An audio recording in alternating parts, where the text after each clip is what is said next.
Taskin মিরাজদের fitness নিয়ে বিন্দু পরিমাণ ছাড় দিতে রাজি নন জাতীয় দলের strength and conditioning coach Nathan Kelly. Yo কিংবা বিপ টেস্টের পরিবর্তে কেলির মনোযোগ টাইম ট্রায়ালে। তাসকিনদের ফিটনেসের ঘাটতি পূরণের চেষ্টা করছেন এই কোচ। অবশ্য ক্রিকেটারদের পরিশ্রম আর একাগ্রতার প্রশংসাও করেছেন নাথান কেলি।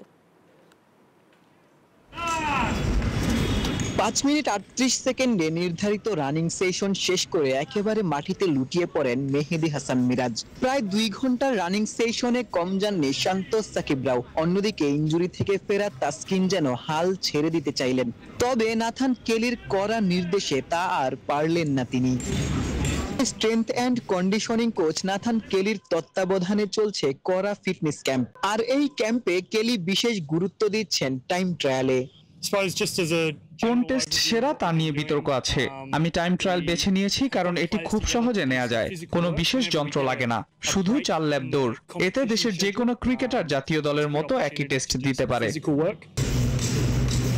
সম্প্রতি জাতীয় স্টেডিয়ামে 1600 মিটার রানিং এও অংশ নেন ক্রিকেটাররা। সেখানে নাহিদ রানার পারফরম্যান্স কেলিকে মুগ্ধ করে। অবশ্য পাশ ফেলকে গুরুত্ব না দিয়ে দলের সামগ্রিক উন্নতির দিকেই নজর টাইগার এই কোচের। নাহিদ রানার অসাধারণ পারফরম্যান্স ছিল। 1600 মিটার টাইম ট্রায়াল 5 মিনিট 31 সেকেন্ডে শেষ করেছে। দলগতভাবে সবাই উন্নতি করছে, এখানে পাশ ফেল নেই। ক্রিকেটারদের স্ট্রেংথ বাড়ানোর চেষ্টা করছি আমরা। কেলি জানান, ভালো ক্রিকেটার হওয়ার জন্য ভালো অ্যাথলেট হওয়া সমান গুরুত্বপূর্ণ।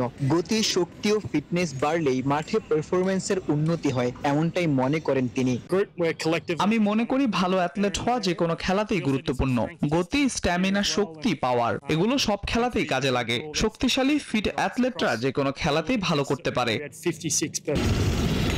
6 আগস্ট থেকে শুরু হওয়া এই ফিটনেস ক্যাম্প চলবে 13 আগস্ট পর্যন্ত। এরপর শুরু হবে টাইগারদের skill training. Ashik Sarwar, news 24, Dhaka.